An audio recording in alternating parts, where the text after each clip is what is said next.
Growing up, my father would show us old movies and occasionally blurt, "Ah, they don't make him like this anymore." It was the ultimate backhanded compliment. Whatever was happening had some old-school Hollywood sweep, but the tipping point came at a moment of retrograde politics from when men were men. "Very funny," my mother would usually comment back.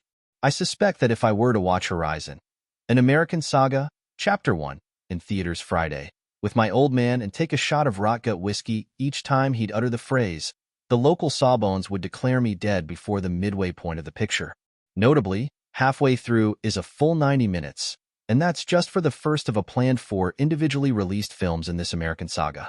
Chapter 2 comes out August 16th, while Chapter 3 is in production now. What's strangest about this 3-hour movie, though, is that despite some deadly slow patches, it still feels like an hour was cut from it, considering how characters develop off-screen. On more than one occasion, there are scenes that suggest deep and lasting relationships between people that must have happened while the camera was somewhere else.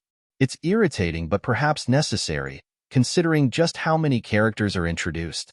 Indeed, director, co-screenwriter, and, notably, co-financier Kevin Costner does not make his first on-screen appearance until, exactly, the 1-hour mark. When he does show up, prepare yourself for the silliest-looking hat in modern cinema. Everyone else in this movie gets to look cool in their Western duds except for Kevin, sporting an enormously tall blue lid. Several storylines are introduced in Chapter 1, and, just to let you know, they aren't going to intersect until at least the next episode. It's the middle of the American Civil War, and while the Union and Confederacy may be slaughtering one another at Antietam and Bull Run, many are headed west to a new settlement called Horizon. While it seems, at first, to be a paradise of square dancing, good manners, and even some racial harmony, there's one black family that seems to fit right in with the rest of the community, plus a Mexican dude who seems to be a welcomed part of the gang. There is the small issue of the nascent town being smack in the middle of the White Mountain Apache hunting grounds. It remains a little unclear how aware the newcomers are about their trespassing, but before you can get into it, indigenous warriors gallop in and slaughter nearly everyone in sight. It's an extremely effective sequence, though it is, how shall I put this, tricky, in 2024, to watch angelic blonde white women cower in fear and pa kettle types clutch their folksy fiddles as bloodthirsty natives swoop in with hatchets. Later, there is some talk about how most of the tribe seems to want to coexist, #NotAllApache, but the searing images remain. Anyhow, one of those blondes is Frances Kittredge, Sienna Miller, who narrowly survives the assault with her, also blonde, daughter Lizzie, Georgia McPhail. They are eventually taken away to safety, a sturdier outpost run by the pessimistic Colonel Houghton, Danny Houston, and the dovish and handsome Lieutenant Trent Gephardt, Sam Worthington, who quickly starts making eyes at the newly widowed Frances.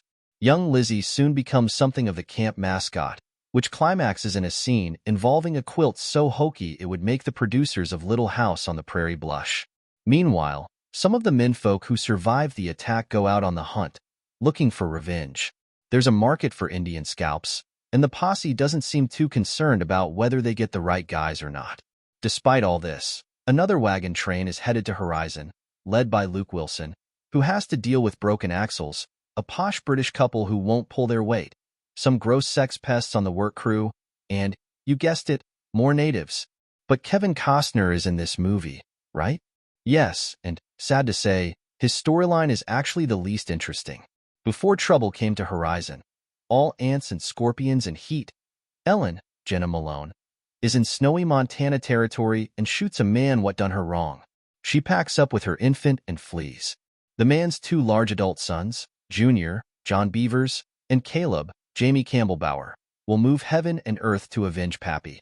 Though to look at Caleb, he still finds a way to bring his personal stylist out to the range. Was there moose in the Old West? Horizon suggests yes. How does this involve Kevin Costner? I'm getting there. This movie demands patience.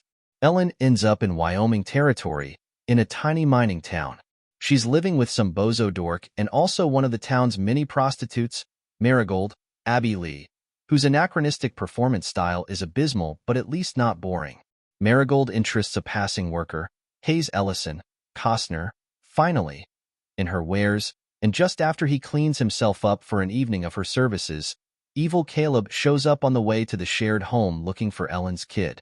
It ends in a shooting match, and soon Hayes, Marigold, and the kid are on the run. Costner, age 69, who willed this project into being, makes sure to include a scene in which the former supermodel Lee mounts him, tells him to just lie there, and fornicates him into a good night's sleep. Hollywood's an incredible place. There are several other characters. Francis's father-in-law is on that wagon train. In little scenarios, the Apache get a scene or two. But the big point is that none of this gets close to being resolved.